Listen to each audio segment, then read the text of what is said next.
Salutiamo il nostro critico cinematografico Vianeo da Mestre, il protagonista de Il Momento Critico. Buonasera Vianeo. Ciao Cocchi, manco arroganza. Allora, questa sera analizzeremo con lei una delle saghe più famose di tutti i tempi, Rocky. Beh, Rocky è indubbiamente una delle saghe più famose, delle tre saghe più famose, dopo la saga del Socco e la saga del Folpo di 90. No, guardi, quelle sono altre cose, vabbè, però concentriamoci su Rocky che forse è meglio. Sì. Beh, narra le gesta di un pugile, Rocky Balboa, interpretato da Sylvester Stallone. Sì, film memorabili, straordinari. Pensi che il primo film, Rocky 1, è del 1976, l'ultimo è 2019. Creed 2 mi pare, giusto? Esatto. Cioè mica ho pensato, sto quasi più di 40 anni che ciappa PA e stafoni.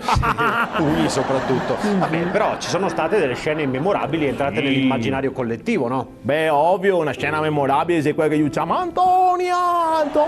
Adriana. Sì, memorabile. E poi naturalmente tutti si ricordano degli sfidanti di Rocky, due in particolare, Ivan Drago e Apollo Creed. Bravissimo, Apollo Tanto Creed. È vero che l'ultimo film, bravo, l'ultimo Creed film, 2. bravo, l'ultimo film praticamente vede Rocky allenatore, perché si sfidano il figlio di Drago. Sì. Mi pare si chiama Draghetto, Grisù. Draghetto, Grisù, mi pare si chiama così, vabbè, non importa. Contro il figlio di Creed, di Apollo, che non mi ricordo come si chiama, il figlio di Apollo, sì, a pelle. Sì, a pelle, che fece una palla di pelle di pollo. Tutti i pesci vennero a galla per vedere la palla di pelle di pollo fatta da pelle. Vabbè, secondo me era un'altra cosa. Vabbè, credo così. Comunque praticamente si sfidano e Rocky è l'allenatore. Ma mica ho pensato a una roba, perché andando a indagare su questa saga ho scoperto che in questi 40 anni la saga dei Rocky ha incassato più di $1,5 miliardi. È una cifra, $1,5 miliardi, questa non la sapevo, una cifra mostruosa. Ti piaceria a te? Oh, io dico beato Sylvester Stallone. Ti piaceria? Per chi non piacerebbe avere $1,5 miliardi?